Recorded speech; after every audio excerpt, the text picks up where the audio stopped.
Saudara-saudari, jumpa lagi dengan saya Romo Tedens dalam saluran Warta Kabar Sukacita. Semoga Anda semua selalu dalam keadaan sehat dan berbahagia. Hari ini saya mau mengajak Anda semua untuk menggali keutamaan dari kisah hidup seorang yang bernama Daud. Kisah Daud ini bisa Anda lihat mulai dari kitab pertama Samuel bab 16, di mana Daud diurapi sebagai raja sampai kematian Daud, 1 Raja-Raja bab 2 ayat 1 sampai 11. Kisah yang paling teringat bagi saya kalau berbicara tentang Daud, yakni Daud mengalahkan Goliat dan kejatuhan Daud karena ia mengambil istri Uria yang bernama Betseba dan ia membunuh Uria. Para saudara bisa membacanya secara lengkap mengenai kisah Daud dalam kitab suci Perjanjian Lama. Keteladanan Daud bagi kita, saudara-saudari, pertama, Daud selalu mengandalkan Allah. Kemenangannya atas Goliat bukan karena kekuatannya, tetapi karena Daud mengandalkan kekuatan yang berasal dari Allah. Daud tahu bahwa Goliat orang yang perkasa. Masalah yang akan dihadapinya lah sangat berat. Bagaimana bisa mengalahkannya? Namun Daud memiliki keyakinan bahwa Allah-Nya lebih besar daripada Goliat. Saudara-saudari, kita punya masalah besar, tetapi Allah kita jauh lebih besar daripada masalah kita. Maka andalkanlah Allah selalu dalam hidup Anda. Sebesar apapun masalah kita, bersama Allah pasti akan terselesaikan. Yang kedua, Daud menghormati relasi dengan orang lain. Ketika Daud membunuh Saul, Daud menunjukkan dirinya yang menghargai Saul, rajanya yang telah diurapi oleh Tuhan. Daud menghormati Saul sebagai ayah Yonatan sahabatnya.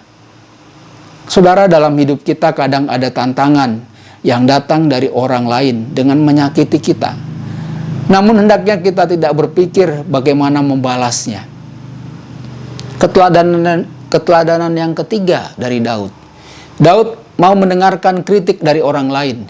Dalam 2 Samuel bab 12 ayat 13 berkatalah Daud kepada Natan, "Aku sudah berdosa kepada Tuhan." Dan Natan berkata kepada Daud, "Tuhan telah menjauhkan dosamu itu, engkau tidak akan mati." Daud sudah melakukan kesalahan besar, bahkan dosa besar, yakni mengambil Betseba sebagai istrinya dan membunuh Uria suami Betseba. Allah pun mengirim Natan untuk mengingatkan Daud akan dosanya itu. Saudara-saudari, Daud adalah raja. Namun ketika Natan datang menasihatinya, Daud tetap mau mendengarkannya. Sering Allah memakai orang lain untuk mengingatkan kita, mengingatkan Anda. Orang tersebut bisa saja yang lebih tua dari kita atau yang lebih muda dari kita. Siapapun yang Tuhan pakai, kita hendaknya mendengarkannya dengan baik. Saudara dan saudari yang terkasih, keteladanan yang keempat dari Daud yakni ia bertobat dengan sungguh. Dalam 2 Samuel bab 12 ayat 16, Daud memohon kepada Allah oleh karena anak hasil hubungannya dengan Betseba sedang sakit. Ia berpuasa dengan tekun dan semalam-malaman berbaring di tanah. Setelah Natan menasihatinya, Daud tidak menunda-nunda untuk bertobat. Para saudara, kita pun hendaknya bertobat bukan hanya dalam kata-kata saja, tetapi juga dalam hati dan perilaku kita. Saudara dan saudari terkasih, kisah Daud menjadi teladan bagi kita dalam menjalani hidup ini. Semoga kisah Daud ini bermanfaat bagi kita. Tuhan memberkati Anda semua. Sabda Allah adalah kebenaran. Sabda Allah adalah kehidupan.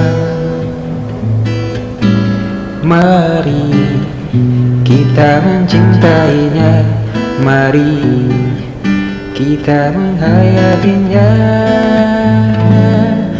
Ya Tuhan yang ku muliakan, sabdamu angkat satu